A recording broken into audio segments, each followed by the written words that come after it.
કામ કરે. માનવું ન માનવું હોય તમારું. આપણે બધા ક્રિકેટ જોતા હોઈએ. ક્રિકેટની અંદર પિચ બનાવેલી હોય તો એ પિચ તેના માટે બનાવેલી હોય. શું કામ બનાવી? તમે મને કંઈ તમારાનો જવાબ આપો, મને કંઈ મજા આવશે. ક્રિકેટમાં પિચ તેના માટે બનાવેલી હોય.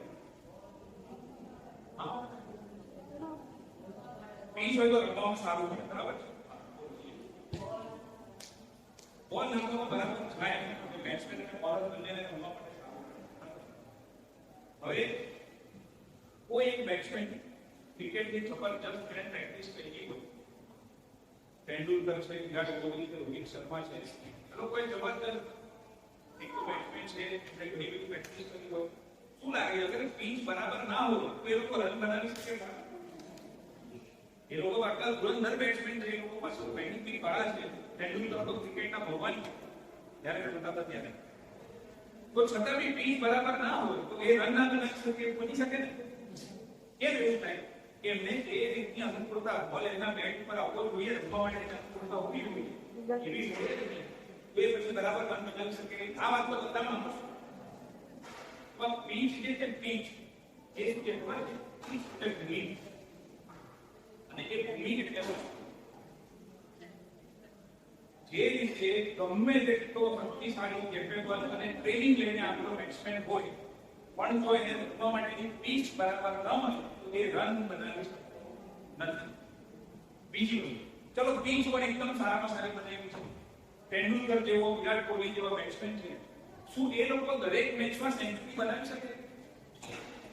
કોઈ મેચમાં 5 રન બનાવે, કોઈમાં 10 બનાવે, કોઈમાં 50 બનાવે, કોઈમાં 40 બનાવે, કોઈમાં સેન્ચુરી બનાવે. ક્રિકેટની પિચ પણ સારામાં સારી થઈ છે, તો પણ આવું કેમ થાય? બેટ્સમેન એમ જ છે. ક્રિકેટની પિચ સારામાં સારી બનાવેલી છે, ગ્રાઉન્ડ સારામાં સારું બનાવેલું, છતાં પણ કોઈ એક પર્ટિક્યુલર દિવસે અથવા કોઈ એક પર્ટિક્યુલર મેચની જે સિરીઝ હોય એમાં એ રન બનાવી શકતો નથી. એવું શેના માટે થાય? એ વ્યક્તિઓ તો પિચની વાત થઈ ગઈ. હવે આપણે એમ કહીએ કે પિચ બી સારામાં સારી છે, ગ્રાઉન્ડ પણ સારામાં સારું. અને તમારા જેવી સારા લોકોએ મેચ જોવાય છે, એ પણ છે. ડે નાઇટ, યસ, બરાબર, બરોબર. લગ યુ એટલે આપણે એવું કહી શકીએ કે એનો એ દિવસ ખરાબ હતો, એ દિવસે એનો જે સમય ચાલતો હતો એ ખરાબ હતો. તો કોઈ બેટ્સમેન 4 મહિના 6 મહિના સુધી ગમે તેટલી મેચ રમે, રન બનાવી, તો એનો મતલબ કે એનો એટલો સમય ખરાબ હતો. હવે સમયને એસ્ટ્રોલોજી મેથમેટિક્સની ભાષામાં એને દર્શાવે. એનો મતલબ તો હોય કે કોઈ પણ બેટ્સમેન કે બોલર હોય તો એને પોતાનામાં ટેલેન્ટ, પોતાની આવડત બી જોઈએ, સાથે એને સારી ટીમનો સપોર્ટ બી મળે તો હોવો જોઈએ, અને એની સાથે સાથે એનો સમય પણ સારો હોવો જોઈએ. આ 3 વસ્તુનું કોમ્બિનેશન થાય ત્યારે કોઈ પણ બેટ્સમેન સક્સેસફુલ વ્યક્તિ બની શકે, સક્સેસફુલ બેટ્સમેન બની શકે, અથવા તો ત્યારે કોઈ બોલર સક્સેસફુલ બોલર બની શકે. આપણે બધા જીવનમાં મહેનત કરતા હોઈએ. તમારાથી સાંજ તમે અહીંયા બેનો બેઠેલા છે, કોઈના હસબન્ડ હશે, કોઈના ભાઈ હશે, કોઈના દીકરાઓ હશે, તમારાથી સાંજ બધા જ મહેનત કરતા હોય, છતાં બી દરેકને ધારેલું પરિણામ મળતું નથી. ઘણા લોકો એવા હોય છે કે બસ રાત મહેનત કરતા હોય છે પણ એમને રિઝલ્ટ નથી મળતા. આખો મહિનો પૂરો થઈ જાય છતાં બી મહિનાનો ખર્ચ કોઈ નથી. મહેનત તો કરે છે, તો મહેનત કરવામાં કઈ પાછળ પડી જોતા નથી. તો એવી કઈ વસ્તુ છે કે જેના લીધે એમને મહેનત કરવામાં રિઝલ્ટ નથી મળતું? એવી કઈ વસ્તુ છે, એવું શું કામ કરે છે કે જેના લીધે એમને ધાર્યું પરિણામ નથી? આ જ વસ્તુ આપણને બતાડે છે કે વાસ્તુ અને એસ્ટ્રોલોજી બંને વસ્તુ કામ કરે છે. ક્રિકેટના એક્ઝામ્પલ સારામાં સારું, મહેનત ગમે તેટલી કરશો પણ જો આવા કોઈ શાસ્ત્રનો સપોર્ટ નહીં હોય, આવા કોઈ શાસ્ત્રનું નોલેજ નહીં હોય, તો ગમે તેટલી મહેનત કરશો એમાં ધારેલું પરિણામ મળવાનું નથી. બીજી આ આટલો મોટો દરવાજો, આટલા મોટા દરવાજાને રોકવા માટે, એને સ્ટોપ કરવા માટે જે સ્ટોપર હોય ને દરવાજા, એ કેટલા ઇંચની હોય?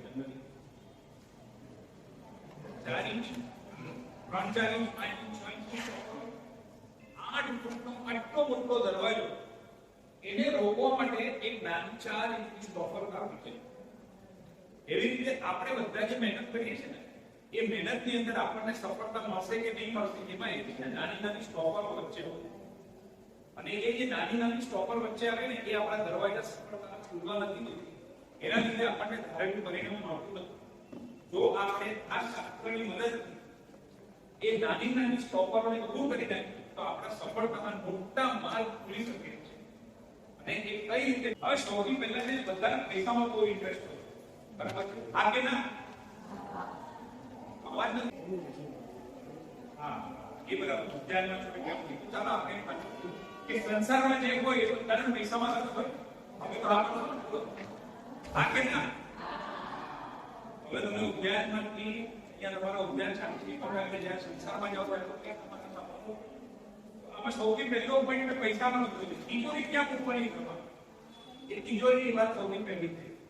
તો ઘરમાં જે તિજોરી છે જો વાસ્તુશાસ્ત્ર પ્રમાણે તમને પહેલા તો ખ્યાલ હશે કે 4 દિશાઓ છે, 8 દિશાઓ છે, પણ વાસ્તુશાસ્ત્ર પ્રમાણે 16 દિશાઓ પર કામ અને 16 દિશા પછી એની અંદર 45 દેવતા હોય છે.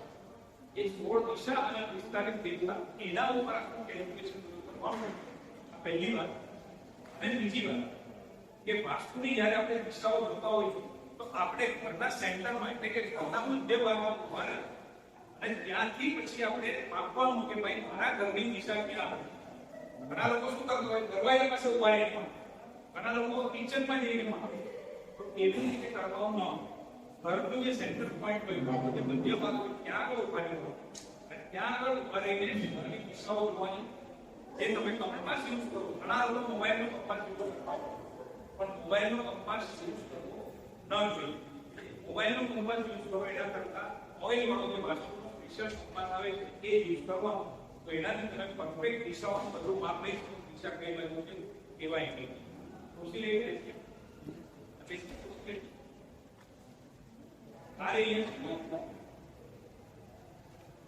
એટલે ઘરના મધ્ય ભાગમાં સેન્ટરમાં ઉભા રહેવાનું. વાસ્તુ કંપાસ કોઈ એવો લેવાનો સેન્ટરમાં જ ઉભા રહીને બધા ઘરની દિશાઓ હોય. પછી એક ભૂલ ઘણા લોકો શું કરતા હોય છે કે બેડરૂમમાં જાય અને પછી ત્યાં આગળ ઉભા રહીને દિશા છે, પછી હોલમાં જાય ત્યાંથી દિશા છે, કિચનમાં જાય ત્યાંથી દિશા છે. એટલે એનો મતલબ શું કર્યો કે ઘરમાં અલગ અલગ જગ્યાએ ઉભા રહીને દિશાઓ માર્કિંગ કરે. એવું કોઈ દિવસ ના કરાય. આપણા આખા ઘરમાં ઉત્તર દિશા એક જ હોય, દક્ષિણ દિશા એક જ હોય, પૂર્વ દિશા એક જ હોય, પશ્ચિમ દિશા એક જ હોય. અલગ અલગ રૂમો ઉભા રહીને મતલબ શું થાય કે આ રૂમની પૂર્વ દિશા અલગ થઈ ગઈ, અહીંયાની પૂર્વ અલગ થઈ ગઈ, ત્યાંની પૂર્વ દિશા એવું કોઈ દિવસ ના કરવાનું. ઘરના વચ્ચેના સેન્ટર ઉભા રહેવાનું. ત્યાં ઉભા રહી કંપાસને હાથમાં રાખીને કંપાસને જમીન પર મુકાય નહીં. કેમ કે જમીનમાં નીચેથી બધા વાયર જતા હોય એના લીધે કંપાસની બિંદીમાં ફરક પડે. આ બધી વસ્તુઓ એટલા માટે તમને કહું છું કે વસ્તુ બહુ નાની છે પણ આવી બધી નાની નાની ભૂલો કરવાના લીધે જ વાસ્તુમાં લોકોને રિઝલ્ટ મળતા નથી. દરેક વસ્તુ ધ્યાન ઉપર રાખશો તો સારામાં સારું રિઝલ્ટ મળશે. અમારા ભાઈ બેન દીકરાઓ જે મહેનત કરી આખો દિવસ સવારથી સાંજ સુધી એમાં એમને બહુ સારો ફળ દેખાશે અને આગળ વધશે. હવે ઘરની તિજોરી ક્યાં મૂકવાની? મેં તમને જે દિશા બતાવી એ પ્રમાણે તમારી દિશા ત્યાં જોઈ લેવાની અને એના પછી વેસ્ટ દિશા. તો અમે દિશા પણ નામ લખેલા west, west south west, south west. આ 3 દિશાઓમાં તમને તિજોરી રાખશો અને તિજોરી મૂકવાની એવી રીતે કે જ્યારે તિજોરી મૂકેલી હોય એનો તમે દરવાજો ખોલો કે ઉત્તર દિશા તરફ અથવા પૂર્વ દિશા તરફ ખુલવો જોઈએ. એવી રીતે તિજોરી આ 3 દિશામાં તિજોરી મૂકશો તો ધીરે ધીરે જે તમારી પાસે પૈસાની બચત સારી થશે, પૈસા તમારી પાસે આવતા થશે અને એના લીધે તમને નવો લાભ